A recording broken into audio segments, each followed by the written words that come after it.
Kali ini kami akan memberikan video mengenai pencatatan atau pembukuan keuangan secara sederhana untuk usaha kecil.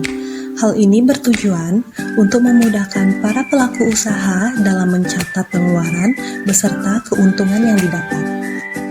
Hal yang mesti diperhatikan yaitu adalah pisahkan keuangan usaha dengan keuangan pribadi seperti rumah tangga, kebutuhan sekolah, dan lain sebagainya.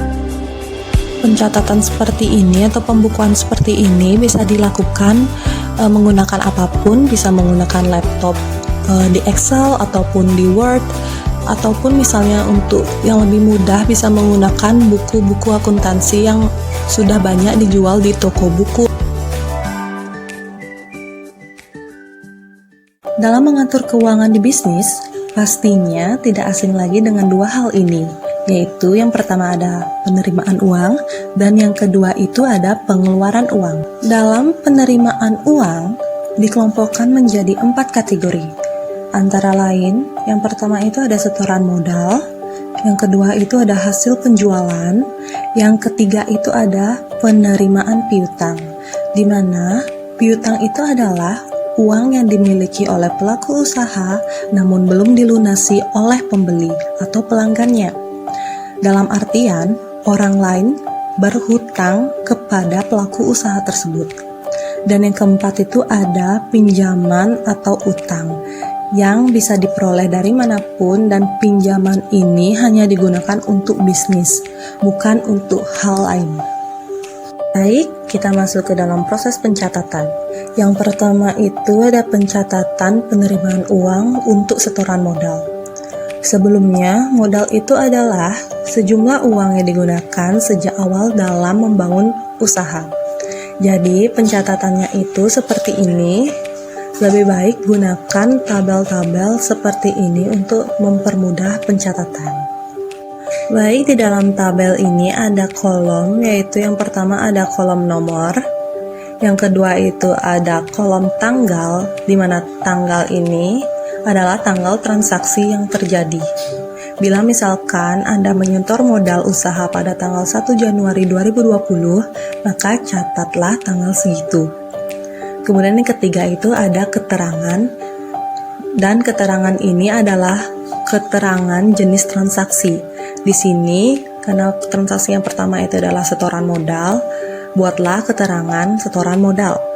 Kemudian yang keempat ada kolom masuk, dan ini maksudnya adalah bila jenis transaksi itu merupakan transaksi penerimaan uang. Terus yang selanjutnya ada keluar, yaitu apabila jenis transaksi merupakan pengeluaran uang. Dan yang terakhir itu ada sisa. Jadi beginilah pencatatan untuk transaksi setoran modal. Bila misalnya setoran modal awal itu adalah 500.000, buat di kolom masuk 500.000. Kemudian di bagian sisa buat juga 500.000. Kemudian yang kedua ada hasil penjualan, di mana penjualan itu adalah jumlah uang yang diperoleh dari penjualan dalam satu hari. Pencatatannya sama seperti sebelumnya. Di bagian keterangan buat saja hasil penjualan. Dan tulis misalkan penjualan hari itu sebesar 800.000, maka buat 800.000 di kolom masuk. Dan jangan lupa untuk menambahkan juga di kolom sisa dengan transaksi sebelumnya, yaitu menjumlahkan sisa setoran modal dengan hasil penjualan, yaitu 500 ditambah dengan 800.000 menjadi 1.300.000. Penerimaan uang selanjutnya berupa penerimaan piutang. Cara mencatatnya juga sama, tulis saja keterangan sesuai dengan jenis transaksi, yaitu terima pembayaran piutang. Bisa juga ditambah dengan nama yang memiliki piutang. Misal, jika dicatat dengan terima pembayaran piutang dari Bapak Anto atau dari siapapun. Karena ini termasuk penerimaan uang, maka akan ditulis di kolom masuk. Misal, piutangnya itu sebesar 50.000, ditulis 50.000 di kolom masuk. Dan transaksi ini juga akan menambah jumlah dari sisa sebelumnya, yaitu menjadi 1.350.000. Selanjutnya ada penerimaan uang untuk pinjaman atau utang. Pinjaman atau utang itu adalah uang yang diterima yang berasal dari pinjam di bank ataupun orang lain.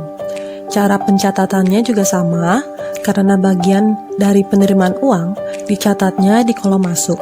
Misalkan utangnya itu sebesar 250.000, catat 250.000 di kolom masuk. Dan jangan lupa membuat keterangan menjadi pinjaman utang dari bank atau dari siapapun. Dan ini juga menambah sisa yang ada, yaitu setelah ditambah akan menjadi 1.600.000. Berikutnya kita masuk ke pengeluaran uang yang dikelompokkan menjadi 3, yaitu ada pembelian, kedua pembayaran utang, dan pembayaran gaji atau biaya-biaya lainnya. Intinya, semua ini adalah transaksi-transaksi yang memang transaksi yang mengeluarkan uang. Pertama, kita bahas untuk pembelian. Pembelian adalah kegiatan mengeluarkan uang untuk memperoleh sesuatu dalam menunjang kegiatan bisnis. Misalkan ada pembelian peralatan, barang dagangan, atau bayar ongkos atau transport. Biaya ongkos ini misalkan kita belanja di pasar untuk membeli bahan-bahan dagangan, tapi kita itu tidak bisa membawa barang-barang tersebut sendirian. Oleh karena itu, kita bisa meminta bantuan dari jasa angkut barang atau siapapun. Nah, penggunaan jasa tersebut akan mengeluarkan uang, sehingga hal ini harus dimasukkan ke dalam transaksi pembelian.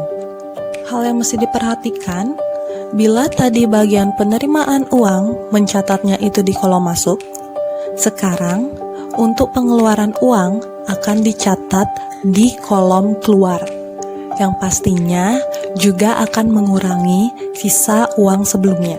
Misalkan, bila membeli peralatan sebesar 200.000, dicatat di kolom keluar sebesar 200.000 dan dikurangi di bagian sisa sebelumnya.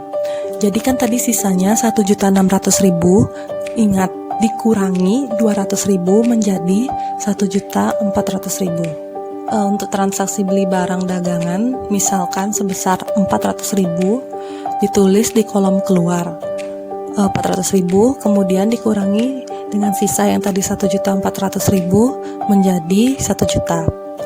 Terakhir untuk transaksi ongkos atau transport, misalnya sebesar 100.000, juga ditulis di kolom keluar sebesar 100.000, dan jangan lupa juga kurangi dengan sisa yang tadi itu kan 1 juta, dikurangi 100.000 menjadi sisanya 900.000.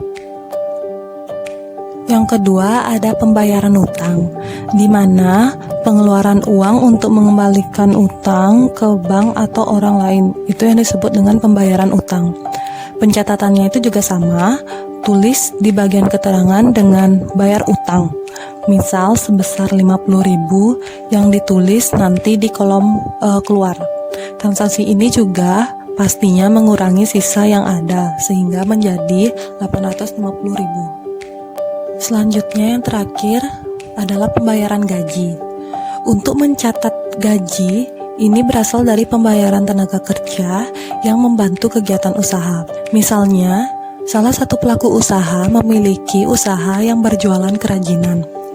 Nah, dalam proses pembuatan kerajinan itu, pelaku usaha tersebut memiliki karyawan, misalnya sebanyak 2 orang, yang dibayar gajinya setiap sehari, seminggu, ataupun sebulan sekali. Yang penting secara berkala. Hal ini yang disebut dengan pembayaran gaji. Tulis di keterangan, bayar tenaga kerja 2 orang, masing-masing misalnya 75.000. Jadi seperti inilah pencatatannya. Dan jangan lupa juga untuk mengurangi sisa yang ada sehingga menjadi 700.000. Nah, tadi itu adalah bentuk penerimaan dan pengeluaran uang usaha dalam satu hari. Kemudian, selanjutnya kita menginjak pada hari berikutnya atau hari esoknya. Yang harus dilakukan juga sama, adalah mencatat untuk hari berikutnya. Di dalam buku kas pertama untuk hari berikutnya, transaksi pertama yang dicatat adalah kas awal hari ini yang diperoleh dari sisa uang di hari sebelumnya, yaitu sebesar Rp700.000. Jangan lupa juga membuat tanggal transaksinya, karena ini hari berikutnya atau hari esoknya. Jadi sebagai contoh, karena kemarin itu tanggal 1 Januari 2020, kami jadikan untuk hari berikutnya itu adalah tanggal 2 Januari 2020. Setelah pencatatan kas awal hari ini, baru kita catat transaksi-transaksi yang terjadi pada hari itu. Misalkan ada beli barang dagangan sebesar Rp350.000, ongkos transport sebesar Rp50.000, bayar utang sebesar Rp25.000, bayar tenaga kerja sebesar Rp150.000 untuk 2 orang, dan ada juga hasil penjualan sebesar Rp600.000. Jangan lupa juga untuk menjumlahkan ataupun mengurangi sisa uang Anda. Setelah dikurangi dan ditambah, untuk sebagai contoh ini sisanya menjadi Rp725.000. Jadi, selama 2 hari ini, kita memiliki uang kas dalam usaha kita sebesar Rp725.000. Selanjutnya, kita masuk ke cara menghitung untung atau ruginya. Cara menghitungnya yaitu pertama-tama, kita kumpulkan terlebih dahulu jumlah semua penerimaan dari hasil penjualan selama 2 hari. Karena contoh yang kami buat hanya selama 2 hari, sebenarnya menghitung untung atau rugi usaha ini bisa dilakukan kapanpun. Bisa setiap 1 hari, 2 hari, mingguan, ataupun bulanan. Lihatlah transaksi selama 2 hari yang telah kita buat tadi. Ada 2 transaksi hasil penjualan, yaitu yang pertama tanggal 1 Januari 2020 sebesar Rp800.000 dan tanggal 2 Januari 2020 sebesar Rp600.000. Jadi tinggal kita jumlahkan saja sehingga menjadi Rp1.400.000. Baik, tahap selanjutnya yaitu kumpulkan juga jumlah semua pengeluaran usaha yang berhubungan dengan barang dagangan yang kita jual selama 2 hari. Di contoh transaksi tadi, ada 6 transaksi pengeluaran usaha yang berhubungan dengan barang dagangan, yaitu tanggal 1 Januari 2020, pembelian barang dagangan sebesar Rp400.000 yang dimana ongkos atau transportnya sebesar Rp100.000. Kemudian tanggal 2 Januari 2020, pembelian barang dagangan juga sebesar Rp350.000 dengan ongkos transportnya sebesar Rp50.000. Kemudian tanggal 1 Januari 2020, membayar tenaga kerja 2 orang sebanyak Rp150.000 dan juga tanggal 2 Januari 2020 membayar tenaga kerja 2 orang sebanyak Rp150.000. Maka dari ke-6 transaksi itu jumlahnya semuanya ada Rp1.200.000. Dari perhitungan tersebut, kita akan melakukan perhitungan untung atau rugi usaha selama 2 hari dari tanggal 1 Januari hingga 2 Januari 2020. Hal ini dilakukan dengan cara mengurangi jumlah penerimaan operasional berupa hasil penjualan selama 2 hari dengan pengeluaran operasional yang berhubungan dengan barang dagangan. Jadi, tadi penerimaan operasionalnya itu sebanyak Rp1.400.000 dikurangi dengan pengeluaran operasionalnya sebanyak Rp1.200.000 sehingga dapat memperoleh keuntungan dari pengurangan tersebut sebesar Rp200.000. Memang selama 2 hari terdapat pengeluaran-pengeluaran yang tidak berhubungan dengan barang dagangan. Contohnya itu membayar utang dan juga membeli peralatan. Pengeluaran tersebut tidak dimasukkan ke dalam pengeluaran yang berhubungan dengan perhitungan untung rugi. Sebab pengeluaran bayar utang dan pembelian peralatan tidak langsung berhubungan dengan barang yang kita jual. Karena pengeluaran dalam perhitungan untung rugi adalah hanya untuk pengeluaran yang berhubungan langsung dengan barang dagangan atau barang yang kita jual. Begitu pula juga dengan penerimaan yang hanya sebatas hasil penjualan. Penerimaan uang dari penerimaan piutang juga tidak dimasukkan. Nantinya penerimaan piutang, pembayaran piutang, pembelian peralatan akan dimasukkan di dalam perhitungan posisi keuangan. Hal yang mesti kita perhatikan adalah bahwa keuntungan selama 2 hari sebesar 200.000, tetapi kas yang dimiliki atau sisa uang yang dimiliki selama 2 hari itu adalah 725.000. Angka 725.000 tersebut di dalamnya ada keuntungan yaitu yang sebesar 200.000. Perhitungannya seperti ini dalam posisi keuangan akhir setelah 2 hari.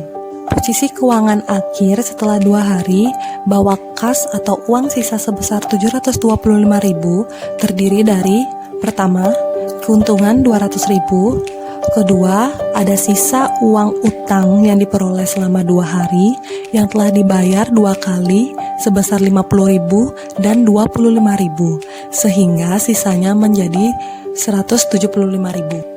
Yang ketiga, sisa uang modal yang awalnya sebesar 500.000 dan baru kita gunakan untuk membeli peralatan sebesar 200.000 sehingga sisanya menjadi 300.000. Dan yang terakhir, dari penerimaan piutang yaitu sebesar 50.000 sehingga jika kita jumlahkan yaitu senilai 725.000. Disinilah pentingnya para pelaku usaha kecil memiliki pencatatan atau pembukuan keuangan, sehingga para pelaku usaha bisa tahu pengeluarannya apa saja, penerimaannya apa saja, dan untung ruginya itu berapa. Jadi seperti itulah caranya. Semoga bermanfaat dan terima kasih.